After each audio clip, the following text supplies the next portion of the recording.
Good morning, grade 11s. Today our lesson is on quadratic inequalities in two variables. You are looking for the set of ordered pairs, x, y, that make the inequality true. This lesson is very similar to the lesson we did last Monday, where we solved inequalities in two variables of the line y equals mx plus b. So example 1, it says solve y less than x squared minus 2x minus 3. So your first step is to graph the quadratic. But remember, in order to graph the quadratic, we have to make sure it's in vertex form. So in this particular question, we have to change our quadratic, which is in standard form, into vertex form. So now we have to change this into vertex form. So I put brackets around my first two terms. I take half of 2 is 1, and I square it, which is 1. So I add 1 and I minus 1. Then I factor the first three terms, which gives me x minus 1 squared. Then I have a negative 1 and a negative 3, which gives me a negative 4. So now I've changed it to vertex form. My next step is to graph it. My vertex is at positive 1 and negative 4. So positive 1, 1, 2, 3, 4. It has no a, so I can follow my pattern. 1, so it'd be at 2 and 1. 1 and 1. And then I would be at 2, 1, 2, and then 4. And then 1, 2, and 4. And when you're graphing this, you want to use as much of the graph paper as possible. Then I go 1, 2, 3, and then I would go 9. So that would be 4, 5, 6, 7, 8, 9. And then I would do the same thing on this side. Okay, so that is my step number 1. I've graphed my inequality. Step number 2, you have to decide whether the line is going to be a solid or a dashed. And how do we do that? We look at the inequality given to us. Because there's no line underneath it, it's going to be dashed. And like I said in the past, my graphs are a little bit not to scale because I'm just making my own grid. Once you've decided whether the line is solid or dashed, then step 3, we have to shade the graph. You'll be either shading the inside of the parabola or the outside. Okay? So in order to shade our graph, we need to pick a test point. I like picking the easiest number, so I always pick a number 0, 0. So my test point is going to be 0, 0. So if my test point is 0, 0, that means my x is 0 and my y is 0. So I'm going to plug it into here.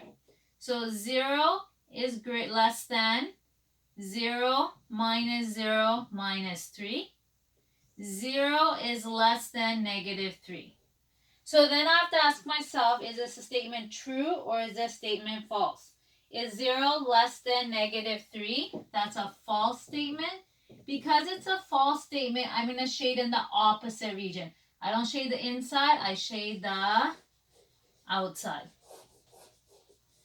So what this is saying is I can choose any point on the outside and plug it in to my equation and it'll make my inequality come out to be true. So most of your questions are going to be similar to example 1, where I ask you to graph it and you have to shade it in. Second type of question can be I can give you a graph that's already shaded and I ask you to come up with the inequality. So example 2, write an inequality to describe the graph. So when you get a question like this, your first step is to find the vertex and find one point on the graph.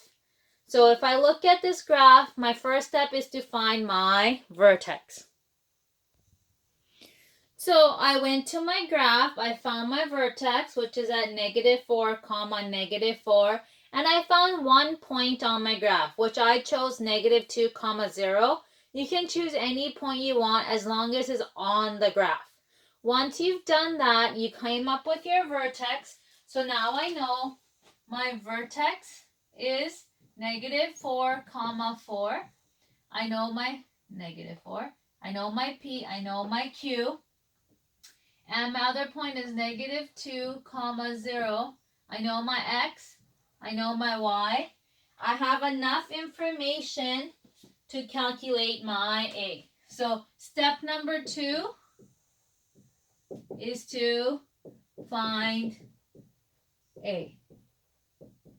And we do that by using the formula y is equal to a x minus p squared plus q.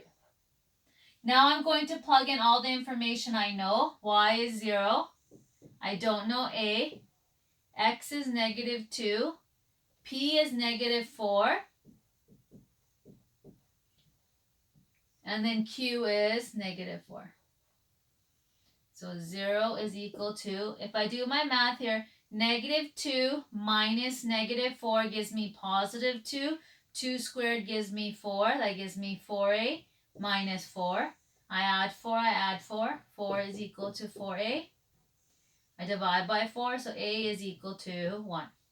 Now I've calculated my a. Once I have my a, I can come up with an equation for my quadratic. So step 3, equation for the quadratic. Okay, which becomes y is equal to x minus 4 squared minus 4. So we're going to leave it at this for now because this here has to become a inequality.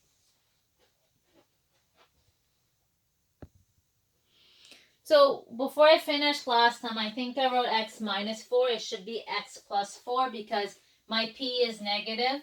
So that has to be positive. So once you've come up with your equation for your quadratic in vertex form, you have to choose a test point. I chose 0, 0 because 0, 0 is not on the graph. I can choose that point as my test point. Once you plug your test point in, we want to substitute it in here. So 0 is greater than 0 plus 4 squared minus 4. 0 is blank. 4 squared gives me 16. 16 minus 4. 0 is in here. 16 minus 4 gives me 12. So now I have to figure out my inequality. If I look at it, my test point is on the outside of the shading. So I want this inequality to be false. So I know 0 is less than 12, but I'm going to say greater because when I say greater, I will shade in the opposite region.